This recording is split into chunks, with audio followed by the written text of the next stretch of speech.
Hello, this is James Jopling with Shoppa's John Deere, and we're going to be reviewing the components for our 2023 Invitational FFA contest. The first that we're going to go over is digital multimeter. Now, digital multimeter, the first question was, this is not an auto-ranging multimeter. It's not. You've got to manually set the different ranges for it. The second, digital multimeter and an analog meter have the same impedance. That is incorrect. Analog meter definitely has a much lower impedance. The resistance of the test leads has no bearing on displayed values. That's one thing. You should always measure the resistance of your test leads before you're testing any device whatsoever, just to take in consideration what the resistance of the leads themselves are. Next question, a DMM and a DVM have all the same functions. Digital multimeter has several more functions than a digital voltmeter. Voltmeter or DVOM, as you can get today, is volt and ohms, and that's all there is to that. When testing amperage, one should start at the highest setting first. That's absolutely correct, because there is an internal fuse. If you should put it on the lowest setting and the amperage is too great, then you are going to probably blow the fuse, and that function will no longer work on that meter.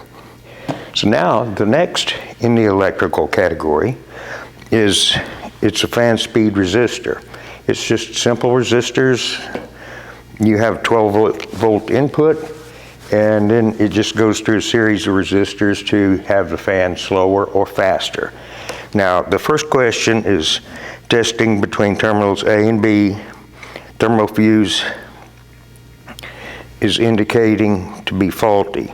So we're going to simply go to B, which is right there, and A, which is here. And that's correct. The thermal fuse, and it has the thermal fuse in there to actually protect it from over temperature and too high of a load. So it's fuse, and that fuse is faulty. Now the next question, testing between terminals A and C, you find them below 5 ohms. Okay, so we're going to go A, which is here, and C, which is here.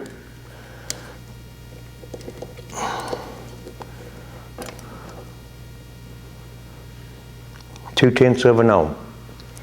There again, we checked our leads, taking that into consideration. So that's true, it's below 5 ohms.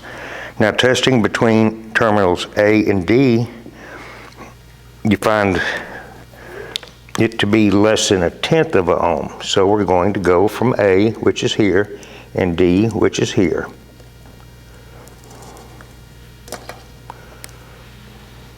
It's 0.5. So that's false. The next question is, the coil resistors from A to E are in series. Now, if you look at it, E and A, and you start looking at it as far as how it's laid out in the circuitry, it goes from A, and then it comes over here to C. So that is definitely in series. And E, it'll go from C over to D, and then it goes from D to E. So those are in series. Now, between A and E, we're going to check and see what the resistance is, and is it above 50 ohms. So E, right there. There again, we're going through a series of resistors, resistive coils, and A, it's only approximately 1 ohm, 1 to 1.1 ohms. So that's false. So that'll complete this particular component. Now for the next electronic component. Now this is a flow meter. It's used commonly on liquid systems to measure the volume, but they can be used on gas systems, anything that you are flowing, anything you want to measure it. So the first question on this is, flow meters can measure only liquid. That's false. You can measure volumetric displacement of gas, what have you. And the next question, if voltage providence to the internal sensor coil is reduced from 12 volts to 9 volts, the reflected flow indicated will be influenced. That's true, because it's inside here, this is just a pickup. Every time this blade passes, it induces a little bit of electrical flow. So if you diminish the intensity, your voltage going into this coil, it's going to affect the return voltage. It's a 3-wire sensor. You know, you have 12 volt providence, ground, and then your return signal. And that's just impulses, voltage input impulses, what it is. Now the next, the turbine blade angle design allows installation in either direction with accurate flow indicated. That's false, because if we look at it and study them very carefully, they are slightly curved. So if you install it in the reverse fashion, then that is going to affect how that blade turns, how much that little turbine blade turns, you know, with different volumes.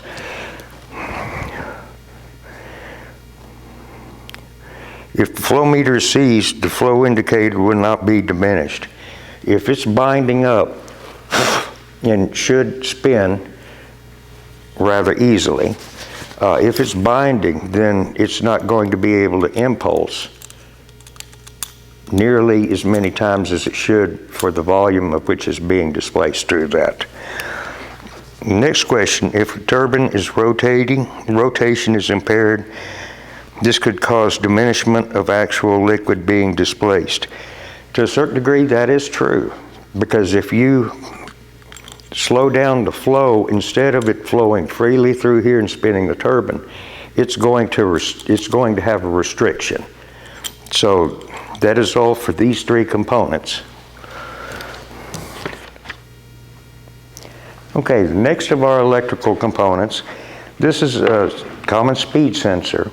It's used in multiple applications in multiple industries. It picks up somewhat like a flow meter, which you saw a moment ago. It just picks up impulses as metal passes by. It can be drive shaft, gear teeth, anything. Anytime metal passes by, it's going to send a voltage pulse. But anyway, the first question, if a tone wheel to a sensor clearance is 8.8 inch, the speed indicated will be higher than actual. Actually, it needs to be much less than that. It's got to be, somewhere around 0.2, 0.3 inches away. So if it backs off a little bit, if your clearance is too great, then you're not going to get a correct indication. Okay, generally these sensors are in the 3 kilo ohm, 3,000 ohm range, when they're good. Yeah, it can be give or take a couple hundred ohms. But anyway, the next question is resistance of the sensor is not within specification. So that is true. It is not within specification because I have my leads in there and we're measuring it. We've got it at 2 kilo ohm range, so it's open. So that's true. Next question, if metallic debris is collected on the end of the sensor, this will influence reflected speed. That's also true. If you have metal, any kind of filings or anything that blocks the end of this, it is going to affect the indicated speed. Next question, If internal coil resistance is out of range, sensor will still indicate proper speed. That is inaccurate. That is totally inaccurate. So it's got to be within that specification. If it's too low, it's going to give you a false indication, or if it's too high, it's going to provide a false indication. And the last question, if a gear tooth is missing, the sensor will still indicate the correct speed. That is inaccurate, because if you have, let's say, 10 teeth on a gear, it is going to be picking up impulses passing, the gear tooth passing. If there's a gear tooth missing, then that's going to influence the indicated speed of that particular gear being reflected through this sensor. So that is all on the speed sensor.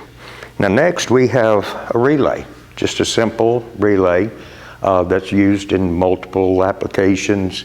Automobiles, you have it in tractors, you have it even in household equipment. So our first question is, this is a single pole, single throw relay. Actually, this has got 5 terminals, so it has points in here that will, without the coil being energized, it's contacting one point, and then when you energize it, it is going to pull this down. I don't know if you can see it, but just please take a relay apart and see how it functions. But it'll actually pull it down and make contact with another point set. So this is a single pole double throw. Single pole meaning that there's only one pole that's coming in. Double throw meaning that there are 2 different sets of points. So it's going to make contact on one, and then when the electromagnetic coil is energized, it'll actually make contact with the second set. So that's false. It's not a single pole, single throw, even though they do have single pole, single throws. Okay, a relay device is a device to connect independent circuits, usually separate from the coil activation power providence. That's true. What you do is it's going to be able to transfer a higher current going through those contact points than is required to energize this particular coil right here, which is a very, very fine wire. So you can use a lower amperage and or sometimes a lower voltage to activate that coil to control a higher amperage circuit. So that's true. Okay, this relay can't activate 2 different circuits. Just as I was explaining how it'll have one circuit activated with that coil not powered up, and once it moves ever so slightly, that coil is activated, it makes contact to another circuit. The next, the relay electromagnetic coil is within specification of 30 plus or minus 2 ohms. So we're going to measure the resistance right here.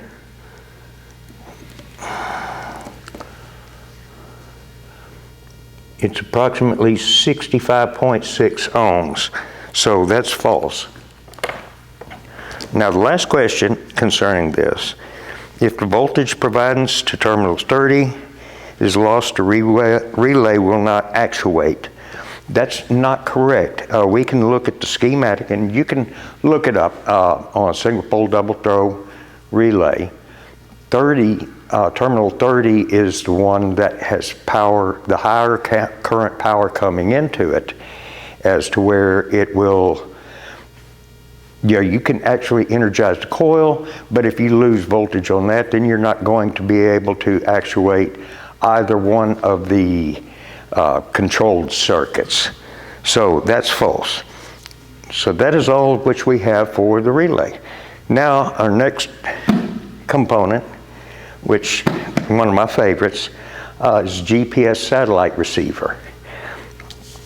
Okay, I could go off on a tangent for hours on this, but we're just going to keep keep it short. The reception of only 2 satellite messaging is necessary for accurate location. No, that's absolutely false. You've got to have minimum of 3 satellites. It's described as trilateration, not triangulation. And there again, I can go into too much detail on this, but anyway, that's false. The next question, the derived absolute location is triangular calculated position. There again, just as I stated a moment ago, it's trilateration, not triangulation. Triangulation is calculation of angles. This is a time-based, trilateration is a time-based calculation. So please, if you're curious, you can give me a call or study it. Go online and study it. Okay, next question. If one side GPS receiver is blocked, this will affect precision of location. That's true. If you were to block off this half of it, then it would not be receiving satellite signaling from this part of the sphere. So that is going to have adverse effects on the calculations as far as your precise location. The next, atmospheric conditions will not affect GPS. There again, I can go off on an hour-long tangent, but I'm not going to. Atmospheric influences, you can have ionospheric disturbances, which solar flares, which will affect also your cell phones. It can, any kind of two-way communication, it can disrupt it. Also, the troposphere, you can have high density of moisture, which causes refraction, which is, it'll cause a slight deviation in the signal coming from the GPS receiver down, or GPS satellite down to the receiver, which will cause, it can only be a nanosecond of a time delay, but there again, trilateration is a time-based calculation, so that can cause deviation. And GPS is an acronym for geostationary position satellites. That's false. GPS is a global satellite system. And you have also, on this particular type of receiver, it will pick up another constellation, which is GLONASS. That is Russian constellation, by the way, but it's a joint venture. But now that's all that I have on GPS receiver, but please study it or give me a call. Yes, this is our last electrical component, and then we may get into some of our electrical boards. But anyway, this is a battery. This is just a regular 12-volt battery. Now the first question is, each cell has a potential of 2 volts. That's absolutely correct. You have got 6 cells here, you've got potential of 2 volts. So that's how you come up with the 12 volts. Okay, the next question, if starter requires 950 amps and the machine electrical system requires an additional 100 amps, a single battery should be sufficient for starting. Okay, you look at the CCA cold cranking amps available, that's 925 on this battery. So the machine requires 950 amps, and then the starter does, and the machine requires 100, so that's 1050 amps. This battery is inadequate to start and function that machine. The next question is true. CCA is an acronym for cold cranking amps. That's absolutely true. The next question, concentration of sulfuric acid, H2SO4, within each cell is important. That's true. If you have it too dilute, then you may not be able to attain the 2-volt potential for each cell. So you could actually have just a, so to speak, watered down battery. You have fluid in there, however, the sulfuric acid concentration percentage is very critical for correct voltage displacement with each particular cell. Now the next question, and the last, Cold and extreme hot temperatures will not require more amperage. That is absolutely false. Now, it comes down to the efficiency of the battery in extreme temperatures, whether it be cold or whether it be exceedingly hot. For example, look at the number of Teslas that died this winter in the freeze. The batteries were inadequate for the needs of that electric vehicle. But anyway, that is all for our components, all of our electrical components. We have more to come. Now, we've got just a couple of air conditioning components. This is they're out of automobile. Well, this is out of a tractor. This is also out of a tractor. But it's the same thing in an automobile. This is a receiver dryer. It actually is sealed like that. You've got suction tube. I'm not going to go into a lot of detail. And there's what's called desiccant. These are little BBs that actually absorbs moisture, and it will retain a little bit of oil. And I can get into a lot of the function of this, but please study it if you're interested, or you can email us or call, what have you. But anyway, the first question is, the receiver dryer is only removing moisture from the entire AC system. No, there again, that's not its sole task. You'll actually have this small amount of oil in here, kind of a reserve, because it will go from the compressor to the receiver dryer, actually compressor, condenser, receiver dryer, to the expansion valve or expansion tube, whichever it may be, and into the evaporator.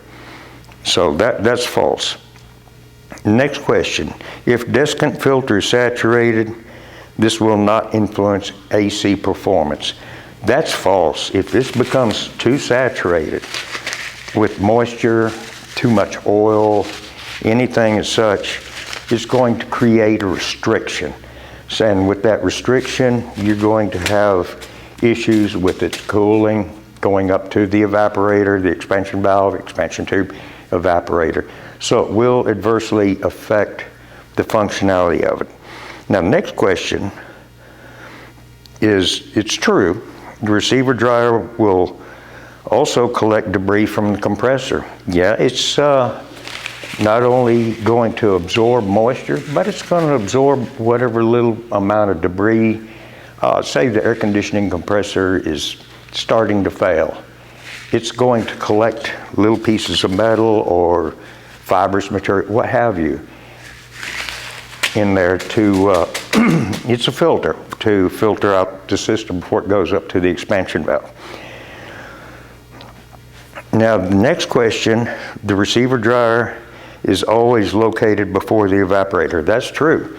It'll go from the compressor to the condenser, from the condenser to the receiver dryer, from the receiver dryer to the expansion valve or tube to the evaporator. So that's true.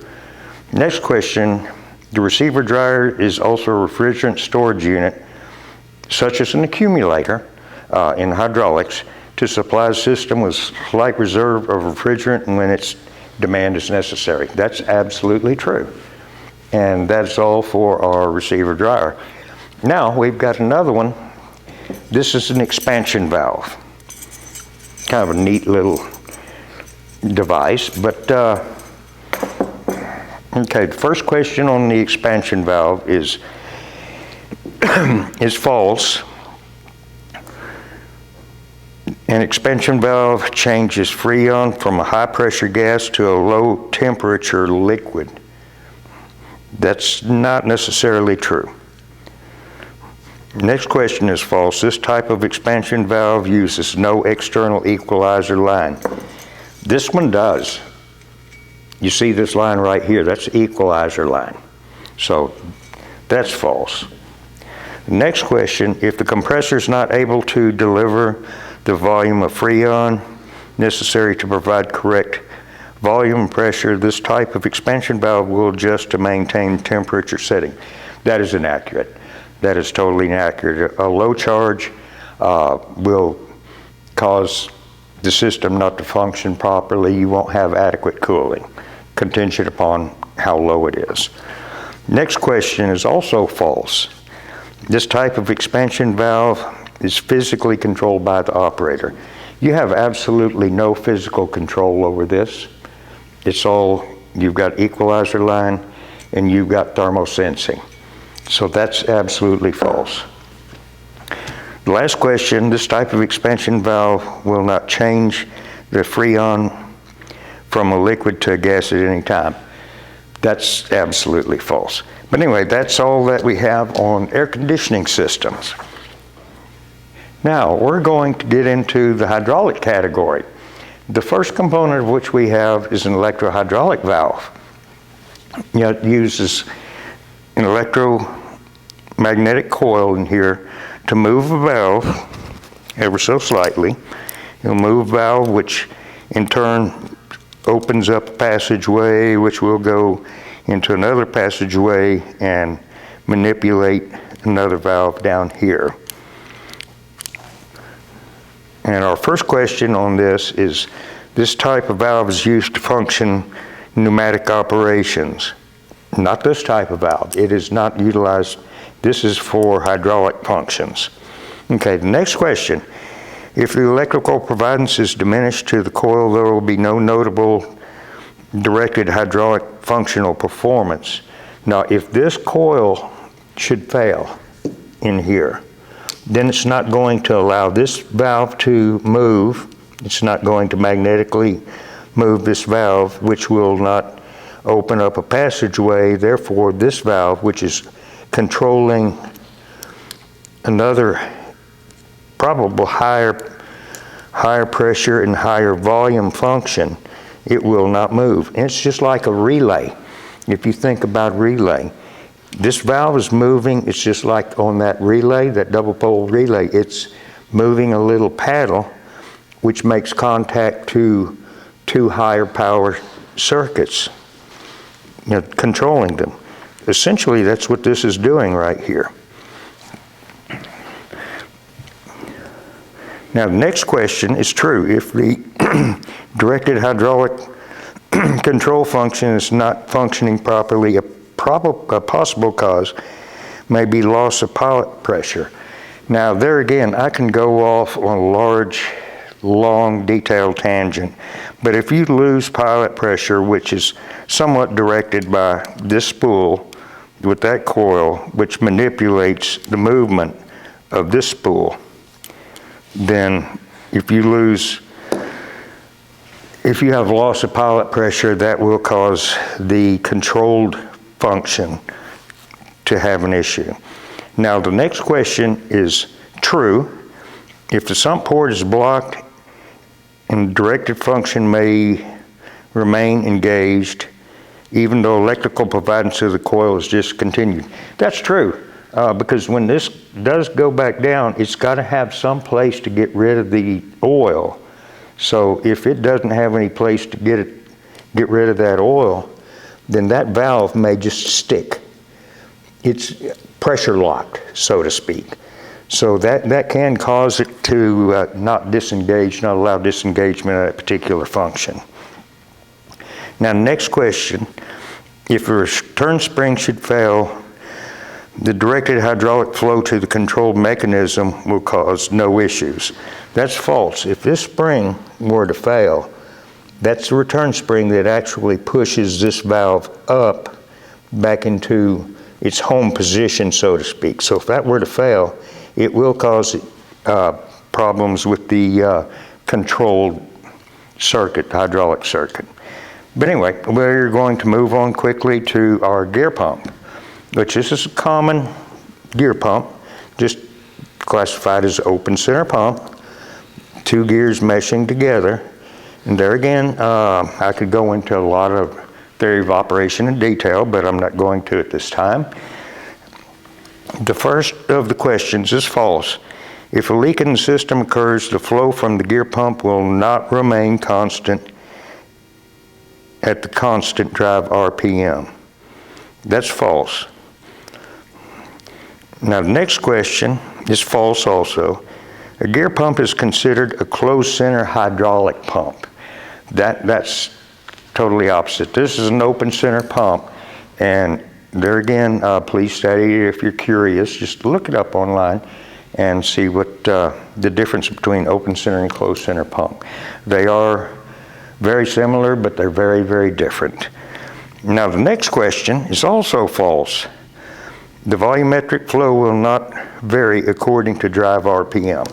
So if you're driving this that slowly, it's only going to deliver X amount of ounces or gallons per minute out of it. Now if you should start spinning it faster, it's going to actually increase the volumetric displacement of it.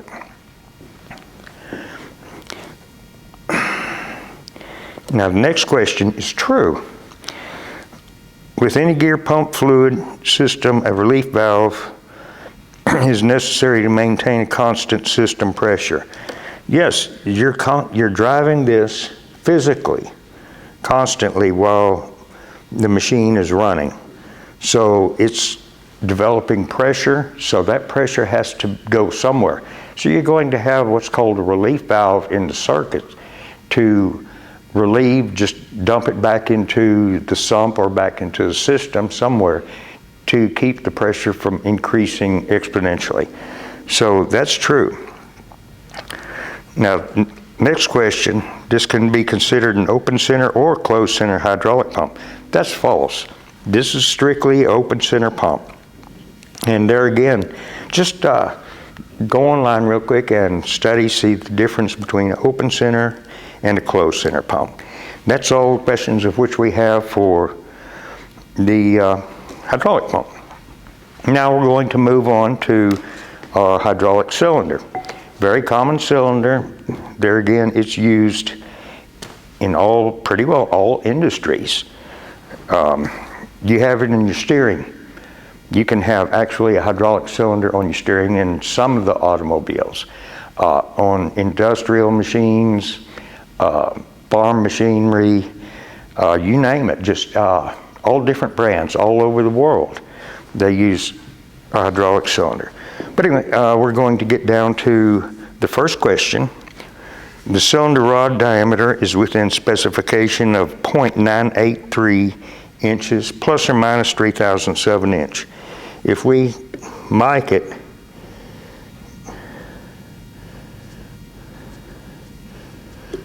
using a micrometer, it is right at specification. So that's true. The next question is also true. The cylinder can be used as a double action or single action application. That's true. You have two ports here, and you figure you have this piston. Say if a piston is in between the two, you have liquid flowing in this direction pushing against a piston.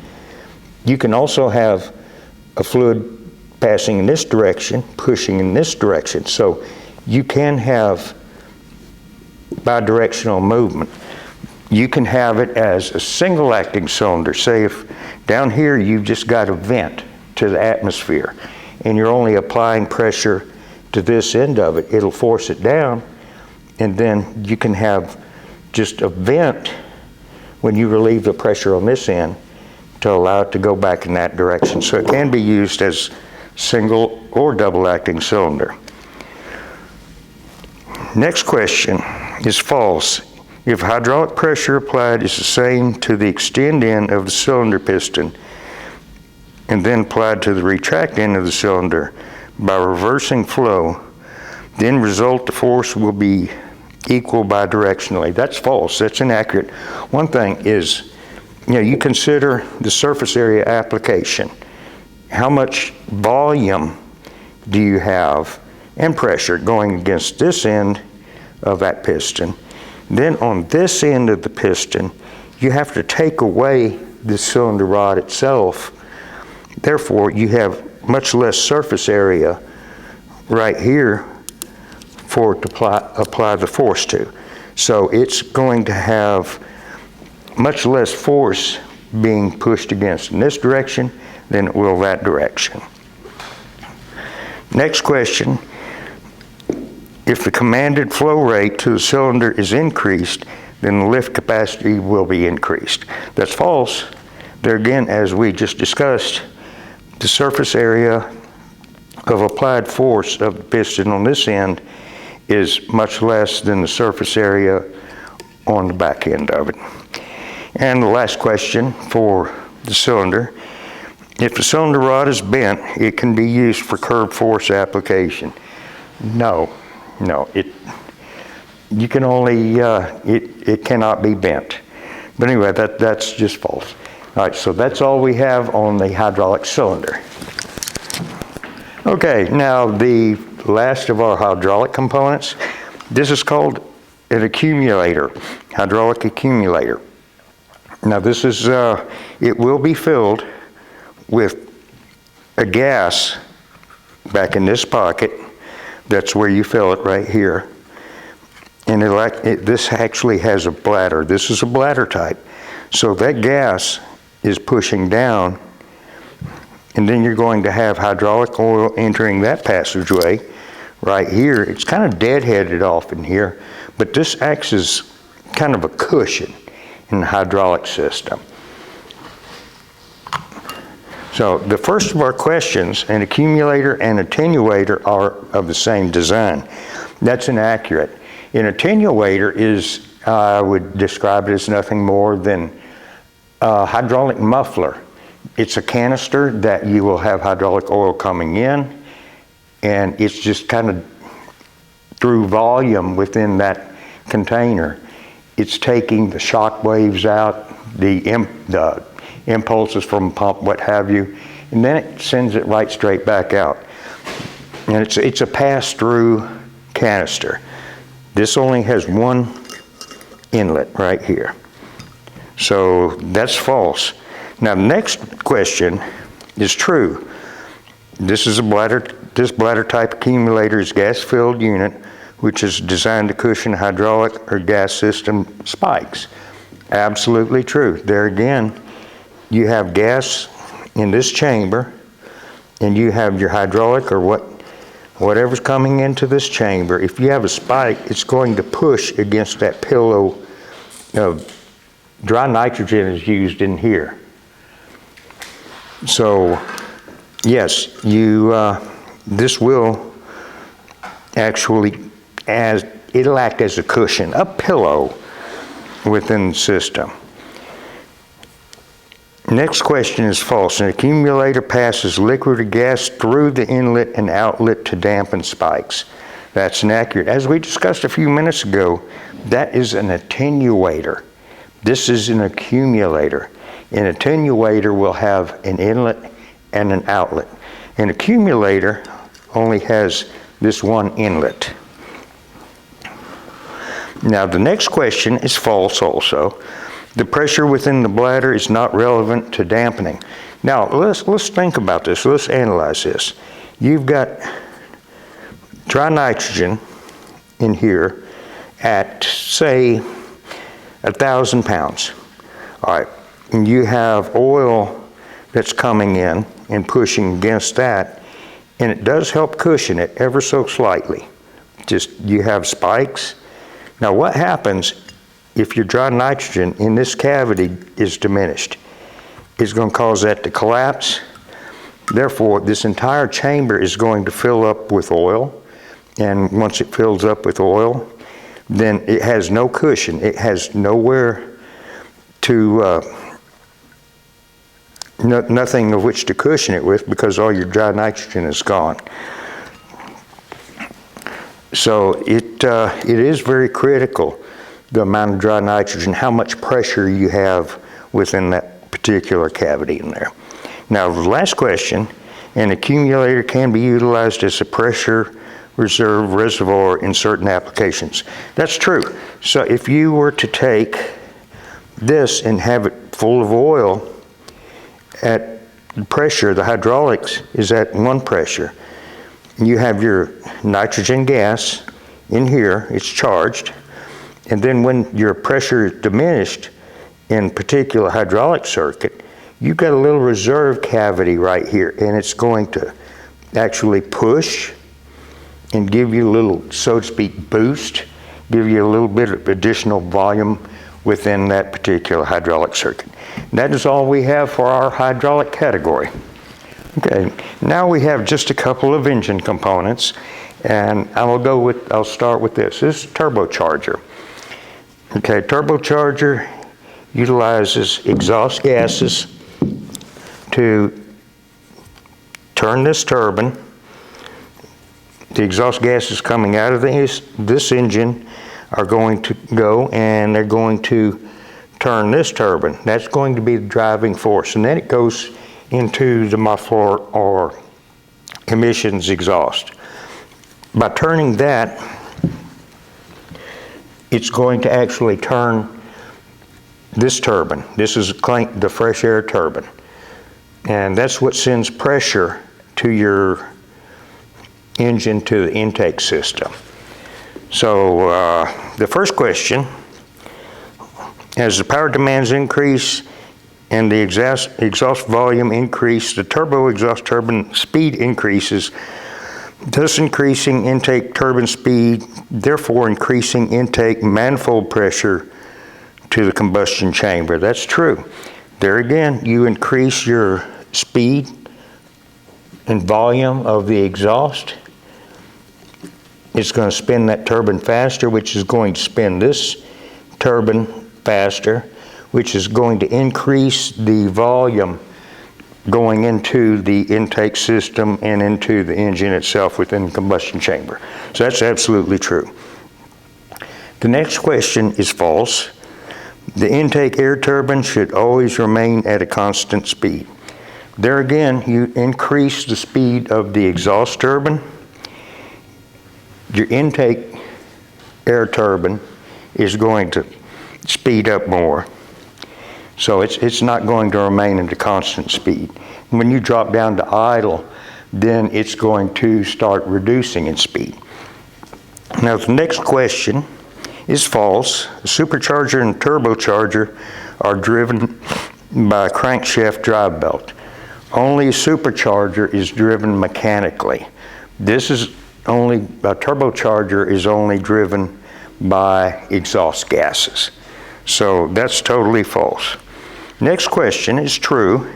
If there's a restriction in exhaust after the turbo, the intake turbine speed will be proportionally diminished. Yes, so if you're introducing a restriction in the exhaust, that's going to limit the speed of the exhaust turbine. Therefore, it's going to start inhibiting the speed of the intake, the fresh air turbine. Now, next question, the turbocharger increases air volume to continue to balance air-fuel mixture within the combustion chamber. That's true. Now, that is true. So that essentially, and please go online there again and study turbochargers a little bit if you're curious. But anyway, let's move on to our air throttle. This is actually this limits the air that goes into the intake of the engine. Now, I could go into a lot of depth as to actually what it does and why it does, but we'll leave that for future. But anyway, the first question is true.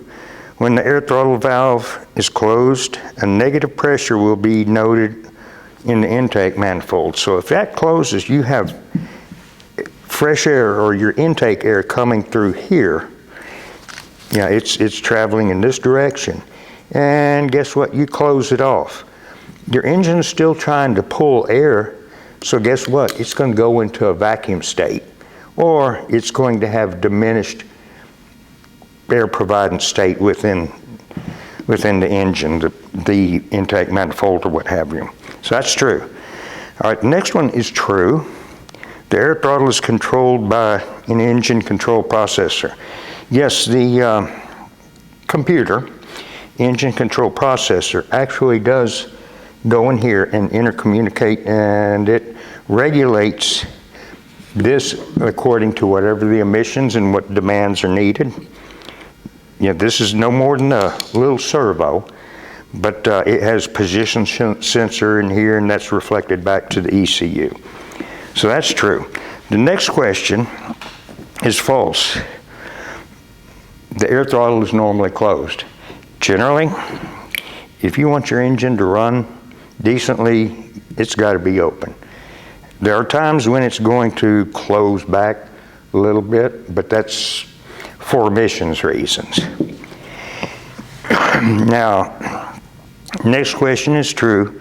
The purpose of air throttle is to close to increase the exhaust temperature for DPF, active regeneration. DPF is diesel particulate filter, but and that's on the emission systems. So yes, it's going to close a little bit, causing increased temperature, but there again, that's a different subject, emissions control systems.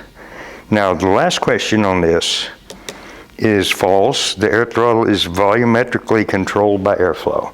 There again, it's controlled by what's called ECU, engine control unit, a processor in here, and it will actually control it electronically.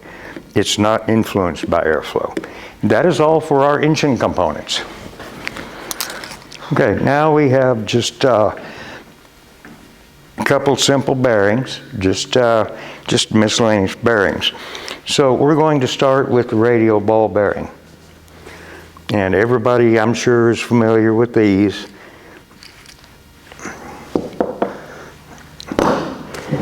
So the first question on that is a radial ball bearing installation to a shaft alone must be pressed from the outer race.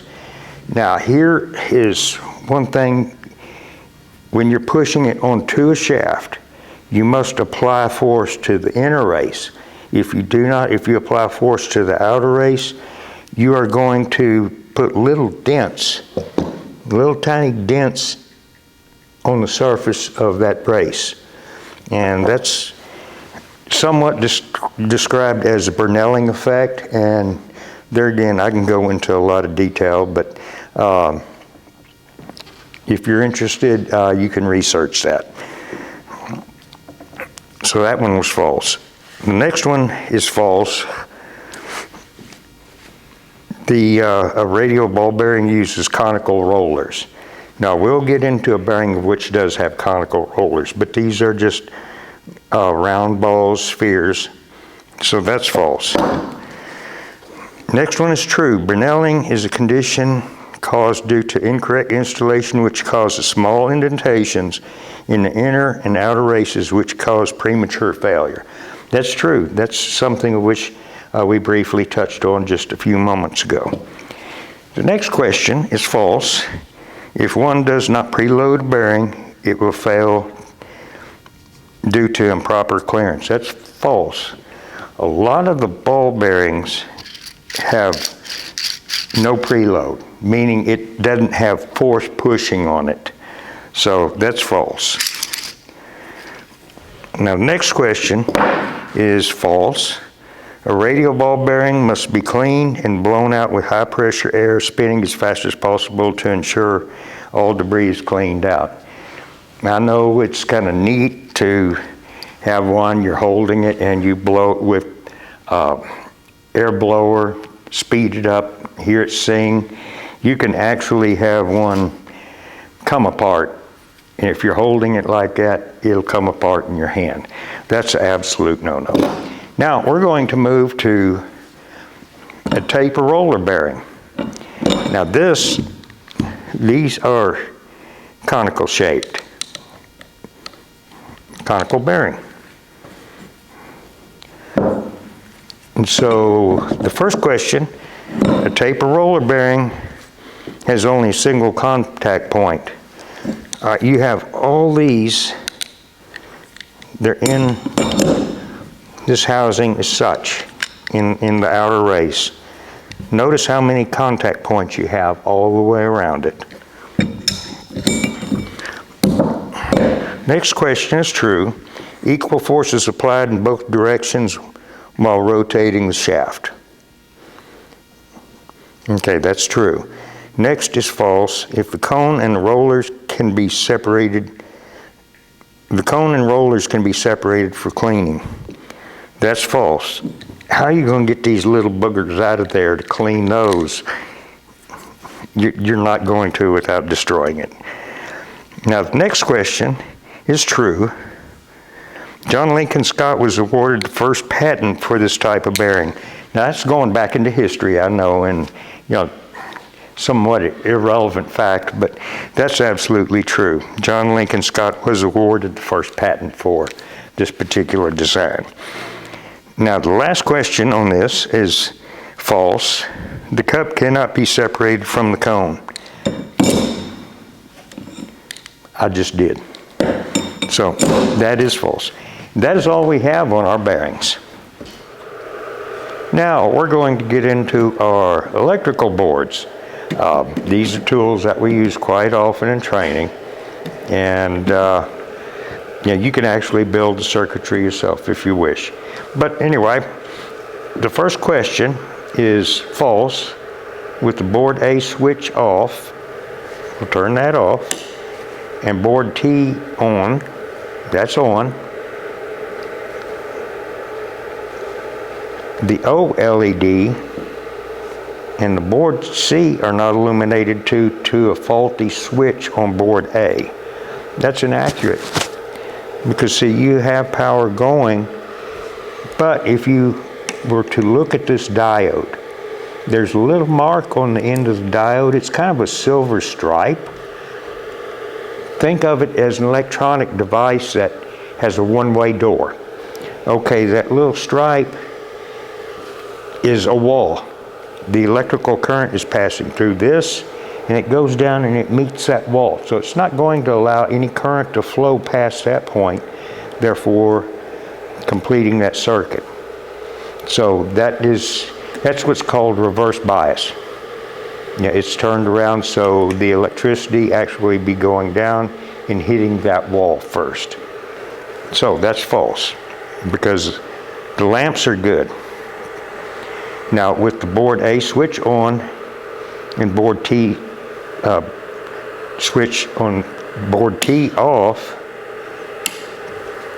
the LED on board O is illuminated. However, the lamp on board C is not due to pass through current capabilities of the LED O. Okay, this is on. Power's going through here. It's going through a diode right here. And there again, there's your little stripe on this end of it. So current can pass in this direction and then go out, over, go through this lamp, and then go over in this lamp. If you think that this bulb is bad, then how is that illuminated? If this bulb were bad, it would be the same as doing this. Essentially, you'd be creating an open circuit with that bulb if it were faulty. Now, what's happening here is the electricity is coming through this diode properly, and down here, and it's passing through this diode, this LED. Think of the LED, okay, it doesn't take hardly any current to illuminate that LED. So it's kind of like an orifice, like you would take something that size right there and be pushing current through that, like a liquid in a garden hose. And then you need enough coming through here. You've got to have this much available to illuminate that bulb. So you're restricting it down through an orifice or resistor, whichever way. I wish to actually consider this as being an orifice. So you're limiting the amount of current that will pass and come through here, and it's inadequate to illuminate that bulb. So the next question is true. This is a parallel power providing circuit and a series lamp circuit. That's true. Here's our series. And then you do have parallel. Now, the next question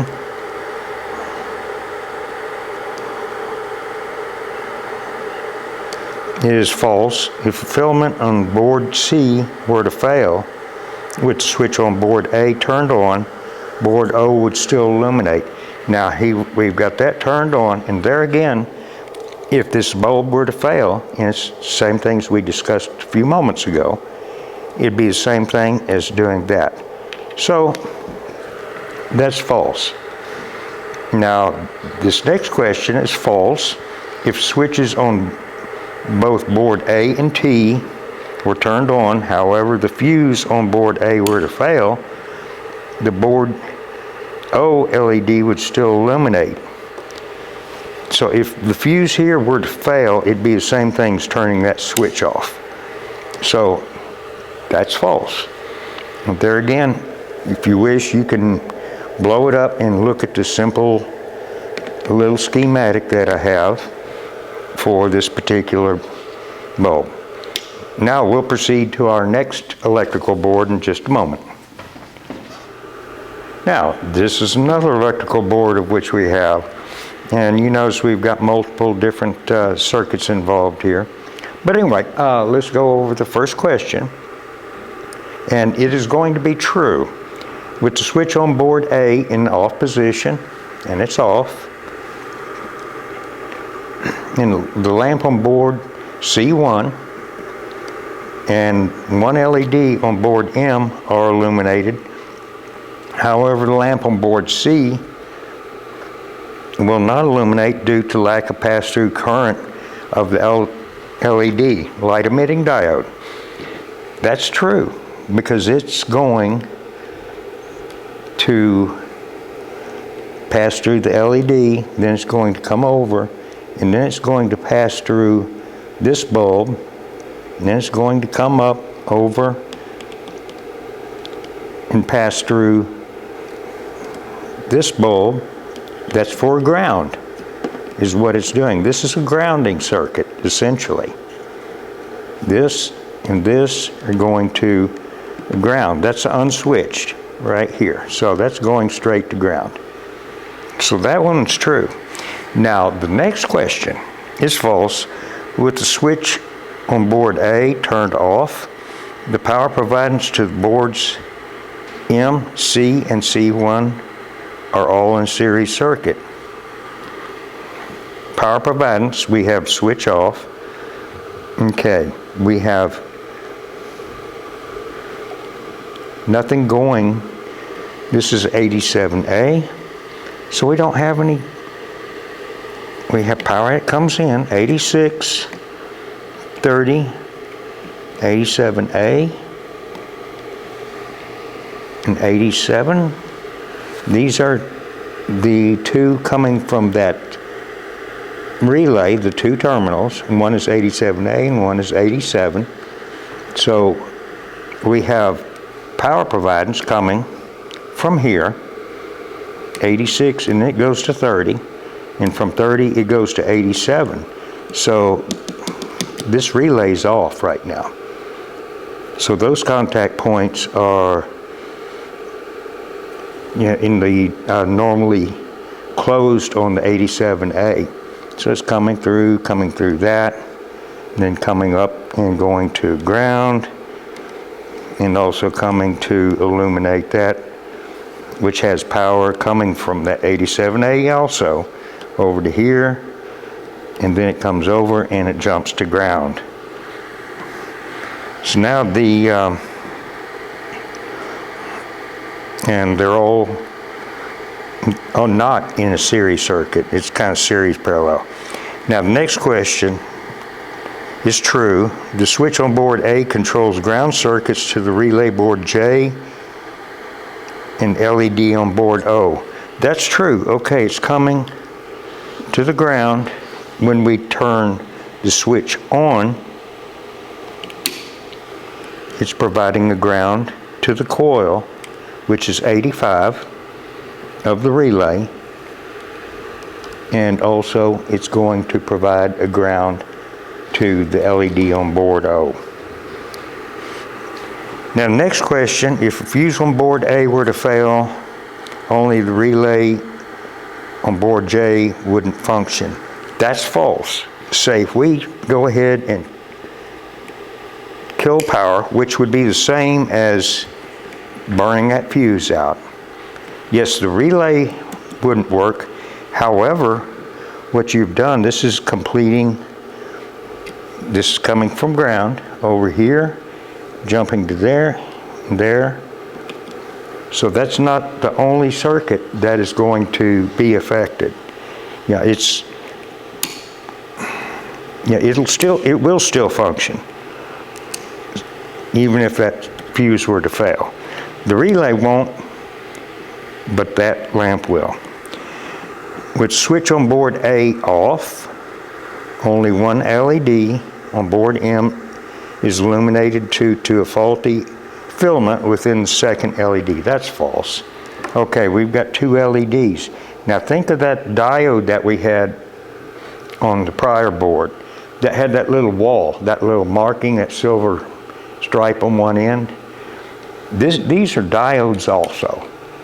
You have them turned around, the current will not pass. So, to further explain that, if I were to switch polarity,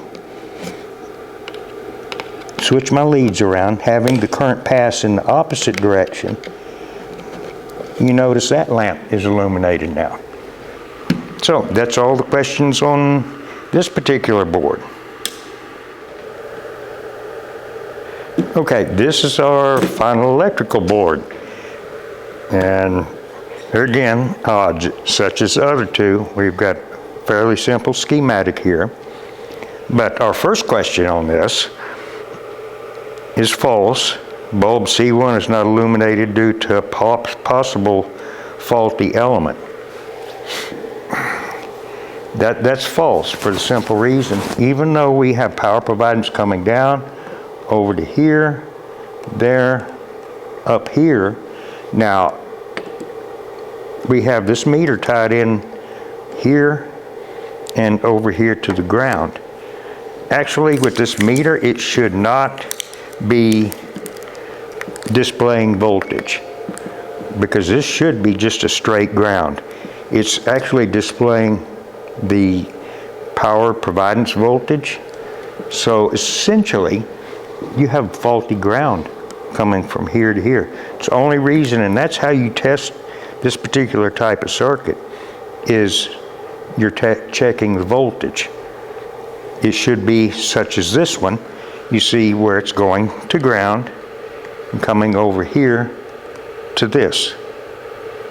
So you have absolute, from there, which is ground, there, and there to ground, you have 0.00. So that's false. That bulb is intact.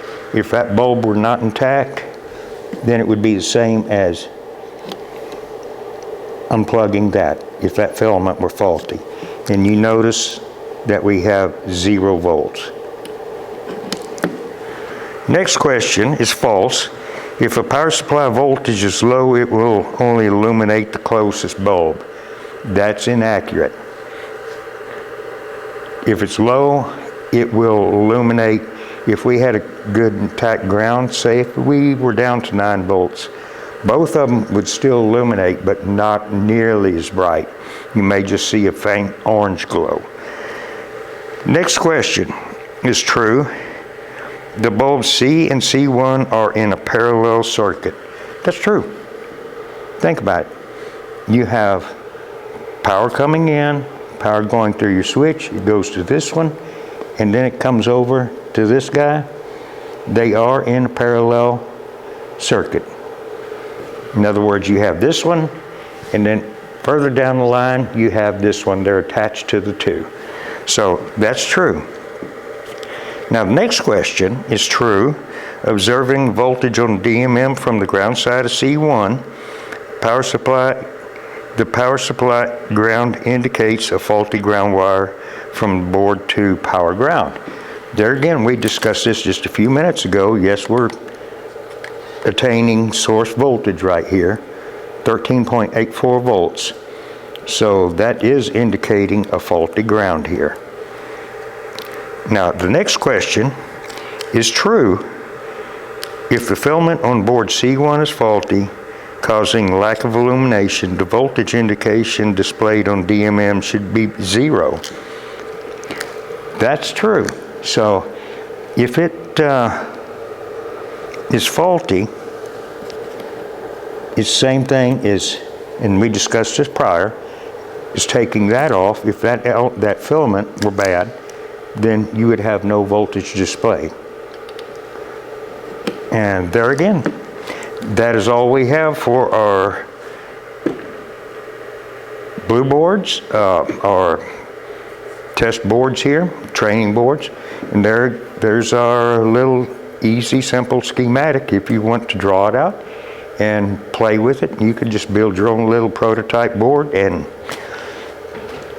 there again, if you have any questions whatsoever, please email us, call us, what have you, and we'll be more than glad, any of us will be more than glad to help you in any way possible.